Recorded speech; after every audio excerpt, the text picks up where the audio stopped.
खूब पूजा पाठ करने के बाद भी घर में बरकत क्यों नहीं है?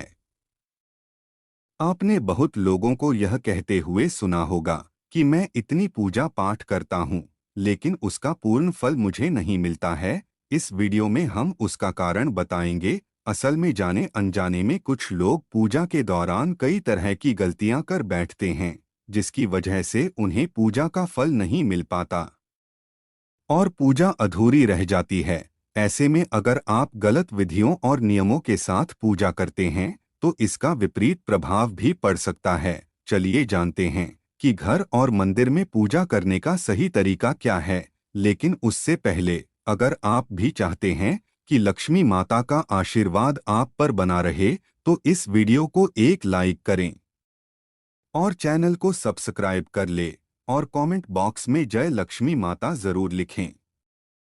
नंबर 1, किसी भी देवी देवता या भगवान का पूजन करने से पहले स्नान किया जाता है। स्नान के पश्चात शांत मन से भगवान के सामने आसन पर बैठा जाता है। पूजा कभी भी खड़े होकर नहीं करनी चाहिए और ना ही खाली फर्श पर बैठकर पूजा करनी चाहिए। कुछ लोग पूजा करते समय जमीन पर ही बैठ जाते हैं, जो कि बिल्कुल गलत है।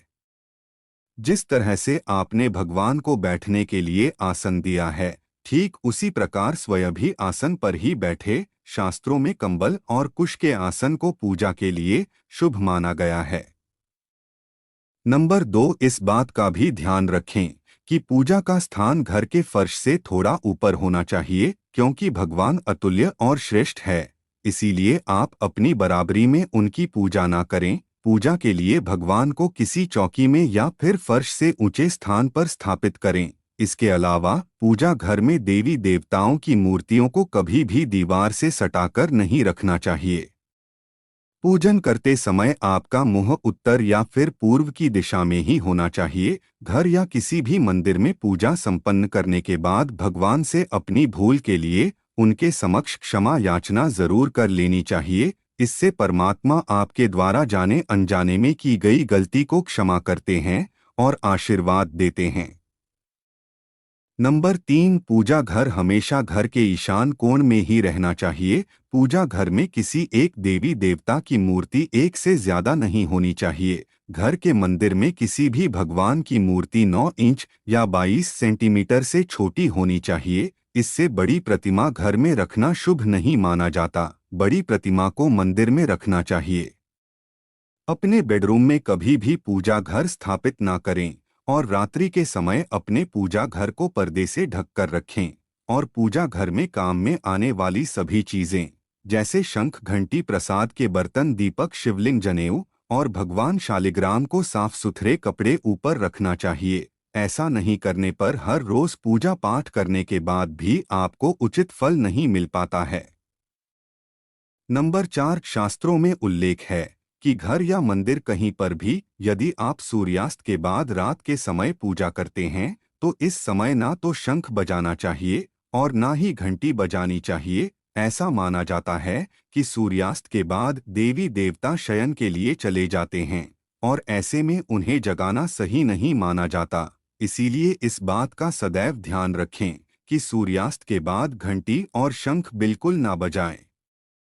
नंबर 5, अक्सर लोग पूजा करते समय सिर्फ धूप जलाते हैं, लेकिन यह गलत है। किसी भी देवी देवता की पूजा करने से पहले दीपक जलाना अनिवार्य माना जाता है।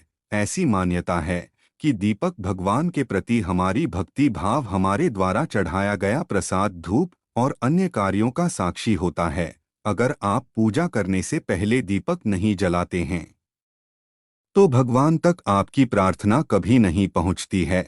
आजकल ज्यादातर घरों में अगरबत्ती का इस्तेमाल किया जाता है, परंतु कभी भी पूजा करते वक्त अगरबत्ती का इस्तेमाल नहीं करना चाहिए, क्योंकि अगरबत्ती में बांस की डंडी का इस्तेमाल किया जाता है। हिंदू शास्त्रों में पूजा में बांस का इस्तेमाल वर्जित माना गया है। इसलिए हमेशा पूजा में दीपक का इस्तेमाल करना चाहिए।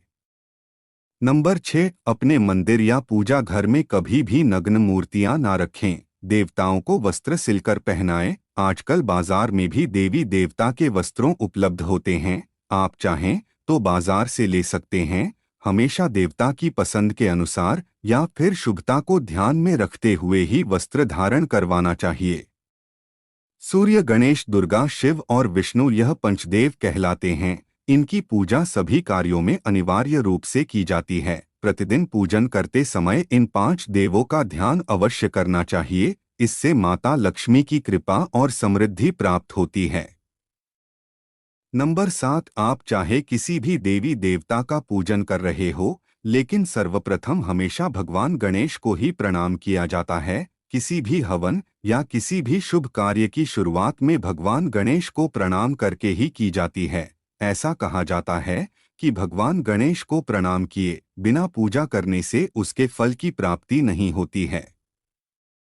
नंबर 8, बिना सिर ढके पूजा नहीं करनी चाहिए। मान्यता है कि बिना सिर ढके पूजा करने से इसका पूर्ण फल आपको प्राप्त नहीं होता है। पूजा के दौरान सिर ढकना भगवान के प्रति श्रद्धा भाव को दर्शाता है। पूजा के दौरान सिर ढकने का धार्मिक कारण के साथ वैज्ञानिक कारण भी बताए गए हैं। इसीलिए स्त्री हो या पुरुष पूजा के दौरान सिर जरूर ढके।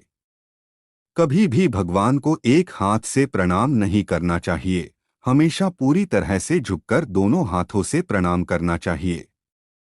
नंबर 9, जब भी आप पूजा करने किसी मंदिर में जाते हैं तो आपको मंदिर में जो प्रसाद मिलता है उसे मंदिर में ही खाना चाहिए। भले ही आप उस प्रसाद का थोड़ा सा हिस्सा ही मंदिर में क्यों न खाएं, बाकी हिस्सा घर ले जाने के लिए रख सकते हैं।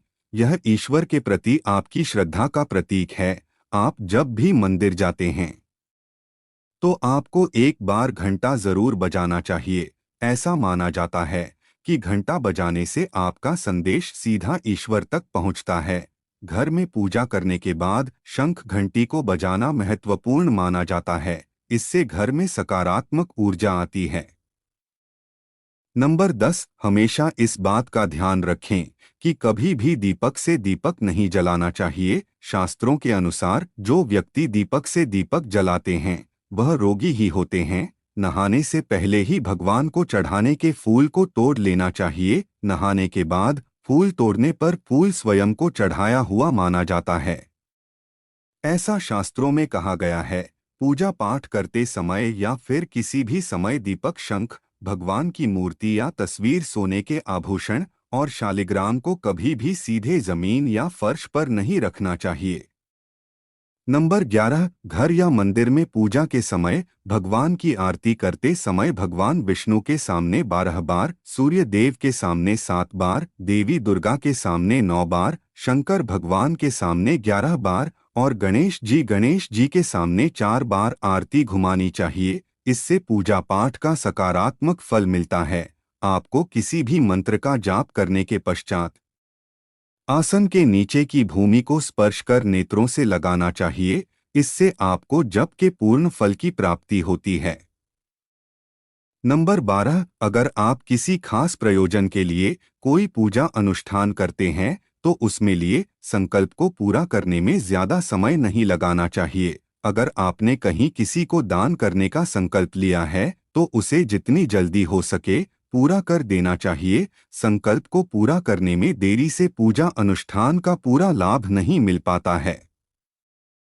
नंबर 13, किसी को भी कोई वस्तु दान दक्षिणा हमेशा दाहिने हाथ से ही देनी चाहिए। एकादशी, अमावस्या, कृष्ण चतुर्दशी, पूर्णिमा व्रत तथा श्राद्ध के दिन बाल और दाढ़ी नहीं बनाने चाहिए। जिन लोगों का यज्ञोपवीत संस्कार हो चुका है उन्हें बिना जनेऊ पहने पूजा पाठ या किसी भी तरह का अनुष्ठान नहीं करना चाहिए, क्योंकि बिना जनेऊ धारण किए जो भी धार्मिक कार्य किया जाता है वह निष्फल हो जाता है। नंबर 14, सभी हिंदू घरों में पूजा पाठ या अन्य धार्मिक कार्य में इस्तेमाल करने के लिए गंगाजल रखा जाता है। लेकिन क्या आपको पता है कि प्लास्टिक की बोतल में या किसी अपवित्र धातु के बर्तन जैसे कि एल्युमिनियम और लोहे के बने बर्तन में